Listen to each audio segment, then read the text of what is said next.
Well, good afternoon, everybody, and welcome to Inside the Lair. I am Kirby Vandy-Walker alongside Matt Ryan. You know him well. Matt, we're back. Thanks for having me today, Kirby. You bet. We're going to start with girls basketball as they picked up a 51-42 win over Bethlehem Academy earlier this week and a 55-49 W over WEM.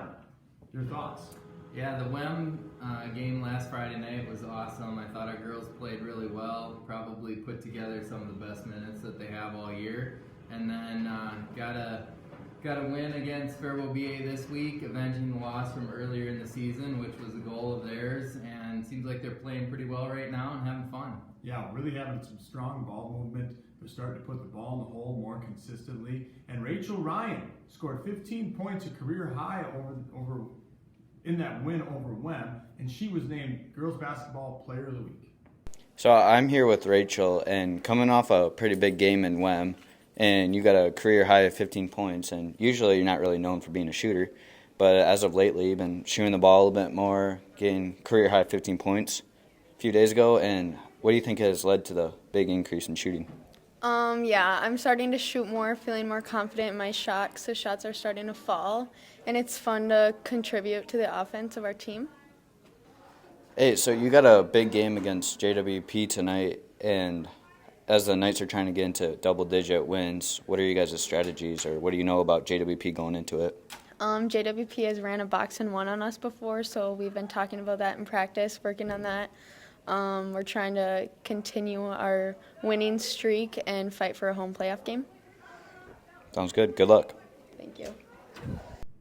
All right, thanks, Noah.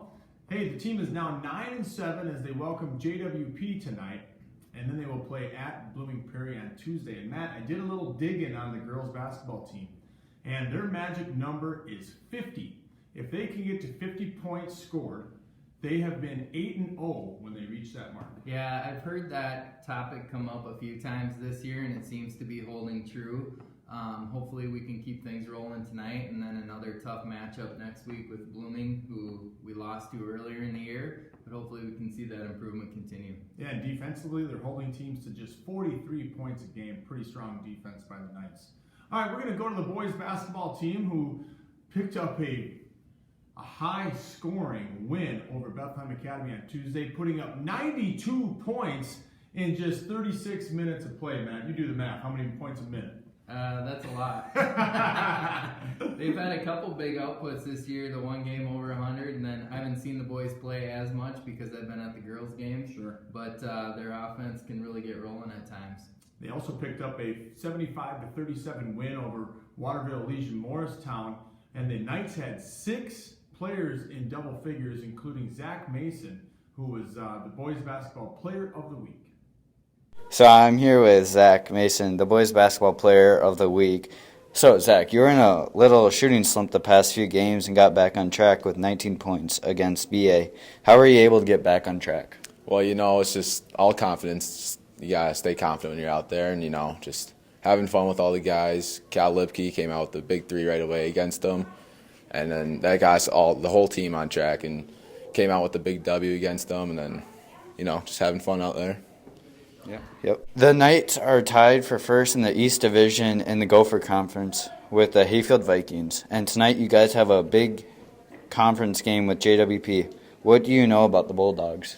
I know that they got a couple good underclassmen from last year. I'm pretty sure Dimmler is his last name. I'm not for sure. But I think he transferred to Mankato East, and he's a good player, but that's one person we don't got to worry about. And then some other underclassmen, they're good players, but if we come out like we did against BA, play the defense we've been playing, I think we'll be pretty good to go against them.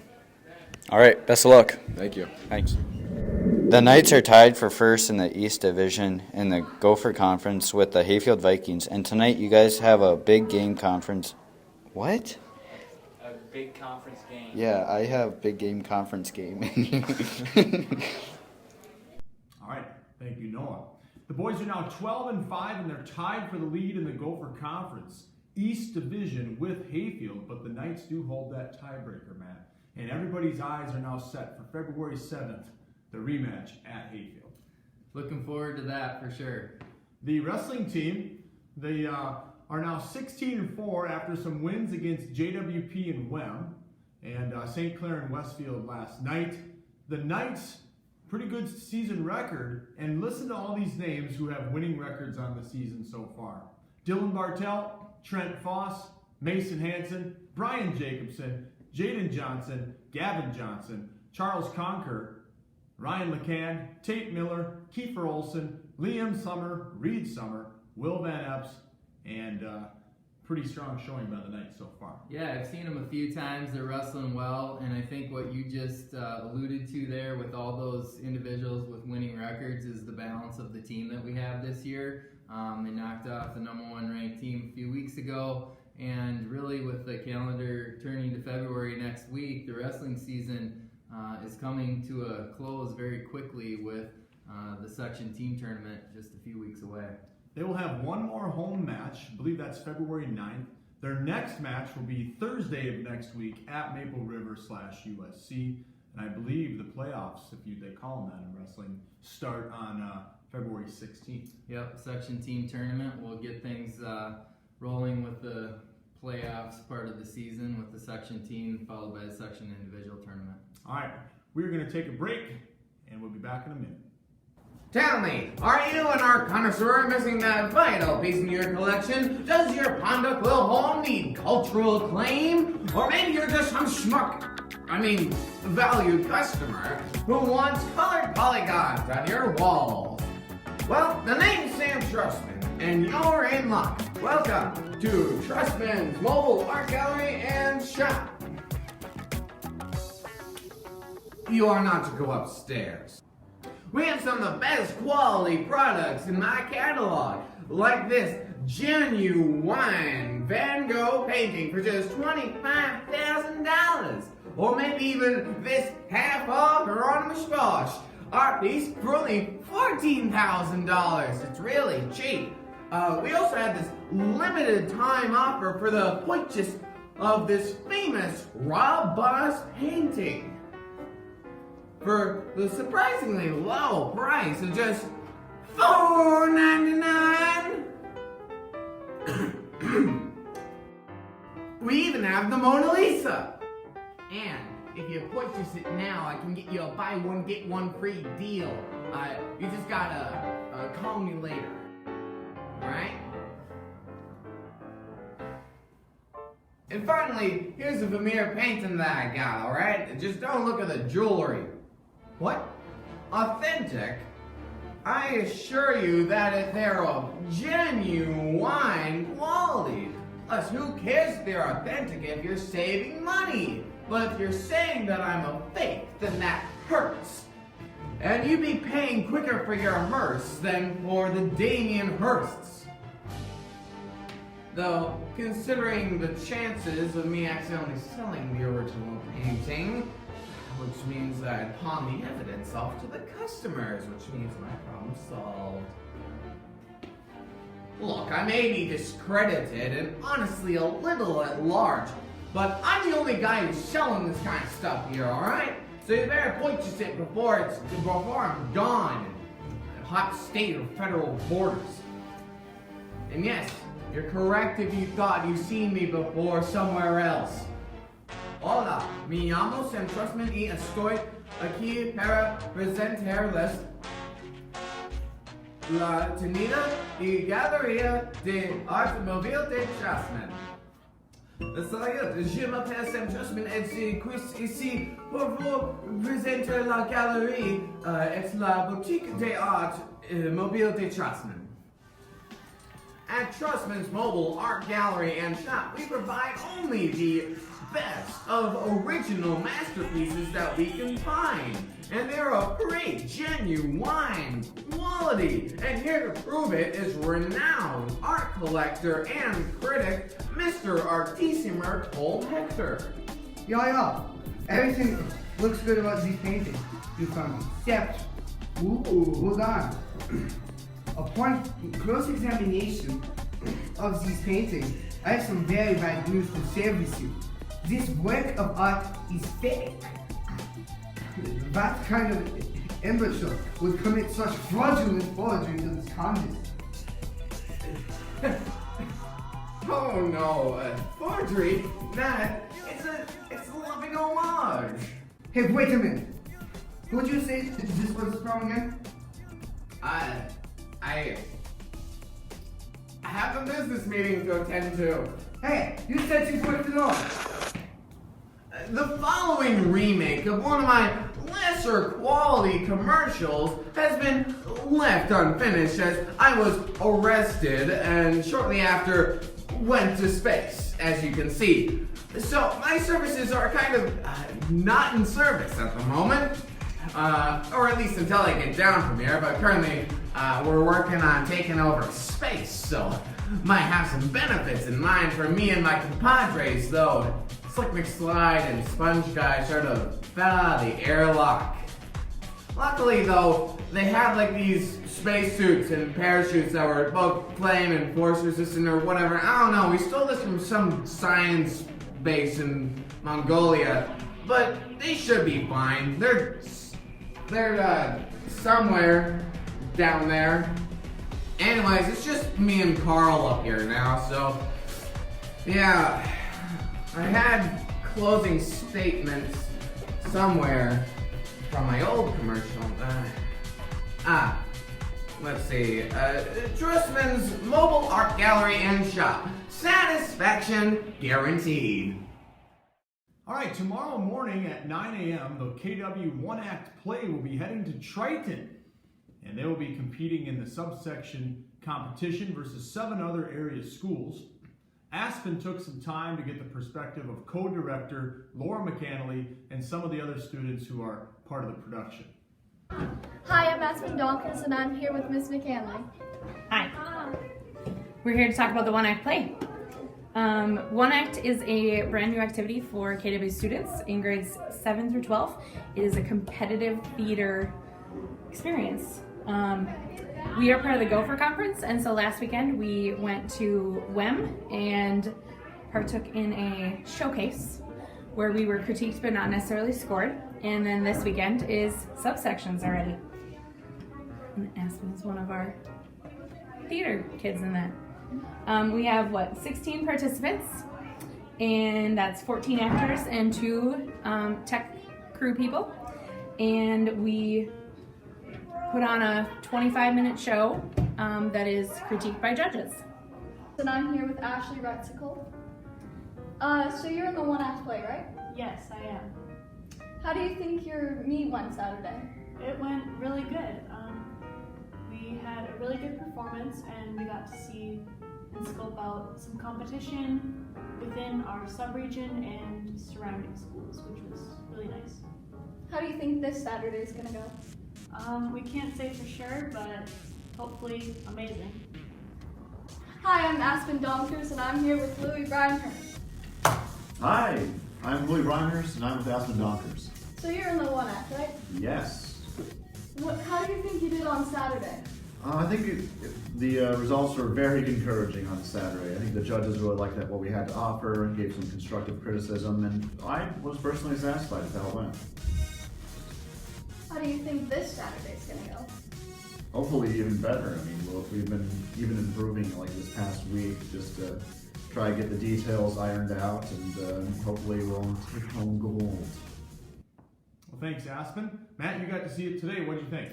Yeah, just talking with Miss McAnally and Mr. Reynolds in the last week. They've been really excited about how things went last week with the showcase, and seeing it today was enjoyable, and wish them the best of luck tomorrow morning with their subsection competition. And congratulations to Ashley Redsicle and Louis Breinhurst as being named all conference. So congrats, you two. And Mr. Ryan has vanished. Seriously, something went wrong with the iPad and it stopped recording. So here we are. Saturday, tomorrow, January 28th.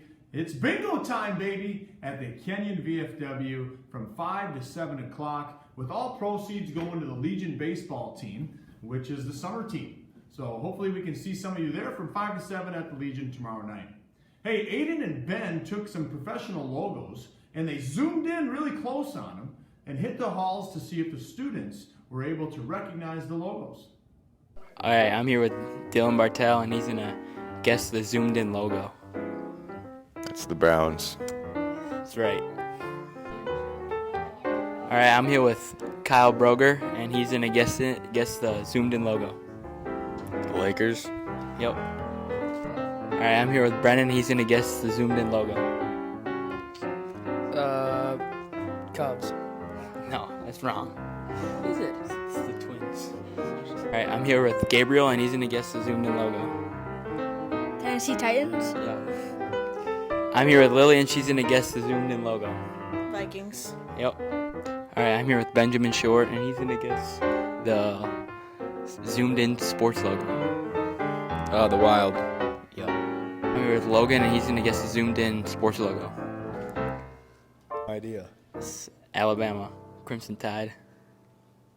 How can you tell from that? All right, I'm here with Gavin Johnson. He's gonna guess the zoomed-in sports logo. I believe it's basketball. The Wizards? Yep, that's right. Well, thanks to Aiden and Ben. Hey, new student Kaya Schmidt put together this Day in History, January 27th. Hey, welcome to This Day in History, January 27th. I'm Kirby. And Kaya, her first time on camera. Thank you, Kaya. And Kaya, take the first one. Michael Jackson's hair caught on fire while filming a Pepsi commercial. Wow. In 1973, the Vietnam War officially ended. The first of 126 nuclear tests started at the Nevada test site. 1945, the Nazi concentration camp in Auschwitz, Poland, was liberated by the Soviet troops. It's National Chocolate Cake Day. There you have it, This Day in History. Thanks, Kaya. All right, we're going to move on to this week's senior decision, and Evelyn Scheffler has made her decision on what she will be doing next year. Hi, my name is Evelyn Scheffler, and I'm a senior at Kenny-Wanamingo High School. After high school, I'll be attending South Dakota State University in Brookings, South Dakota, where I plan to major in dairy science. If I could give any advice to any other member at Kenny-Wanamingo, it is to go with whatever your heart desires. And one teacher that has positively influenced me at Kenny-Wanamingo is Miss Rhonda Tessing, who was my 4th grade teacher. Well, congratulations, Evie, and best of luck. Connor was tasked with choosing a favorite teacher of his to interview, and he chose Mr. Miller. And here's what he found out. I'm here with Mr. Miller. I'm going to ask him a few questions. Can I start with where are you from? I'm from Minnesota. I grew up in Crystal, suburb of Minneapolis. What is your favorite high school memory? Hunting.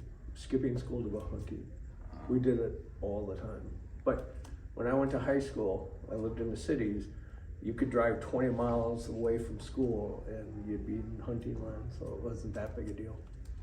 What high school did you go to? I went to Cooper High School. It's now Robbinsdale Cooper in New Hope. Did you play any sports in high school? Did not at all. I was quite the opposite. I started sports after high school. I started running marathons after high school. What is your favorite part about teaching? The kids, without a doubt. They crack me up. All right, and what was a young Mr. Miller like? I was a lot like you, probably. Like me? Yeah, but not as cool. Oh, no, I worked a lot in high school, and I had a close group of friends. We hunted a lot. We went out to parties. We worked together. I liked to read a great deal. I was always, my big thing was reading, and I liked being with my family. Why did you become a teacher? I got a degree in English, and then I didn't know what to do with it, and so I drove truck for my brother for his company for about a year, and I realized I didn't want to be a trucker, and I thought I'd try teaching, so I went back to school and got my teaching certificate, and then once you get into it, it's kind of hard to get out. So, what was your dream job like before teaching? Well, quite honestly, that's a weird thing. When I started teaching, I asked kids what their dream job. I didn't have one. I don't know.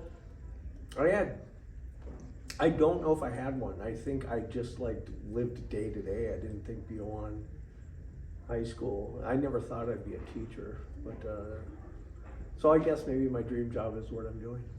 How long have you been teaching? It's my 20 24th year. You only teach English? I teach English. I've taught speech, humanities. I've directed theater, directed plays. Yeah. And what does Mr. Miller do in his free time?